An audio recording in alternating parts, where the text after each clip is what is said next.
जय हिंद दोस्तों। तो आज हम सभी बिहार बोर्ड क्लास 10th के फर्स्ट चैप्टर वास्तविक संख्या अर्थात रियल नंबर जो फर्स्ट चैप्टर है उसके महत्वपूर्ण सूत्र को अर्थात फॉर्मूला को समझने वाले हैं। देखिए यहाँ पे आपको महत्वपूर्ण फॉर्मूला जो है जो हमेशा उपयोग होने वाले हैं उसको हम बताने जा रहे हैं। आइए बच्चों देखिए कि फर्स्ट क्या कह रहा है। फर्स्ट फॉर्मूला यह है कि भाग एल्गोरिदम से ए बराबर बी क्यू प्लस आर, ए बराबर बी क्यू प्लस आर। तो बच्चों यहाँ समझने की कोशिश कीजिएगा कि ए और बी जो है इसके दोनों के बीच में गुना का संबंध है। कौन सी का संबंध है? गुना का संबंध है। इसको हम लिख सकते हैं ए बराबर बी गुने क्यू प्लस आर भी लिख सकते हैं, कोई दिक्कत नहीं है। ए को भाज्य कहा जाता है, ए को बच्चों भाज्य कहा जाता है, बी को भाजक कहा जाता है, क्यू को भागफल कहा जाता है और आर को शेषफल कहा जाता है। तो अपने बच्चों बचपन में पढ़े होंगे कि भाज्य बराबर भाजक गुने भागफल प्लस शेषफल, भाज्य बराबर भाजक गुने भागफल प्लस शेषफल। तीसरा फॉर्मूला है कि पहली संख्या गुने दूसरी संख्या बराबर क्या होगा? मौसा गुने लसा। यानी देखिए पहली संख्या, अगर दो संख्याओं के बीच में मौसर और लसा ज्ञात करें, जैसे मान लेते हैं 20 और 40 ले लेते हैं, इसके बीच में और मौसा और लसा, तो जितना मौसा आएगा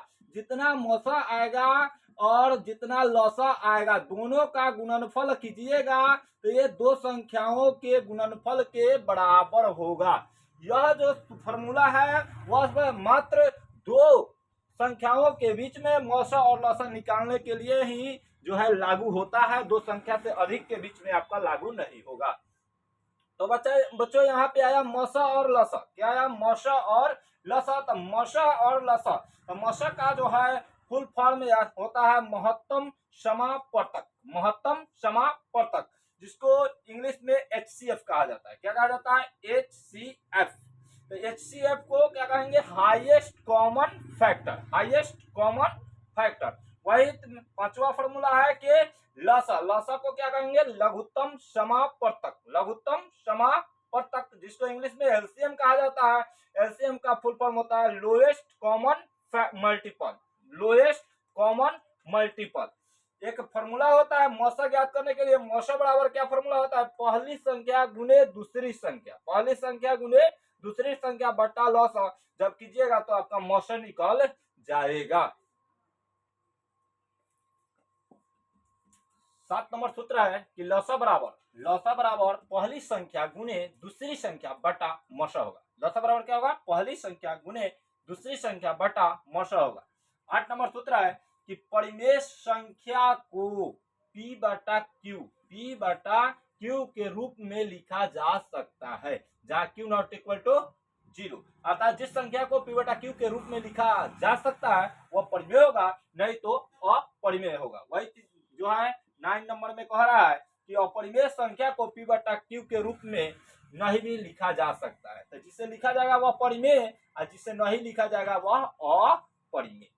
10 नंबर सूत्र है कि एक परिमेय और एक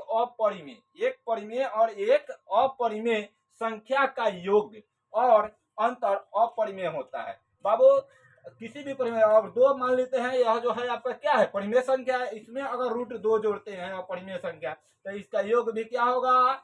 आपका अपरिमेय ही होगा। अगर घटाएंगे भी तो क्या होगा? अपरिमेय ही होगा।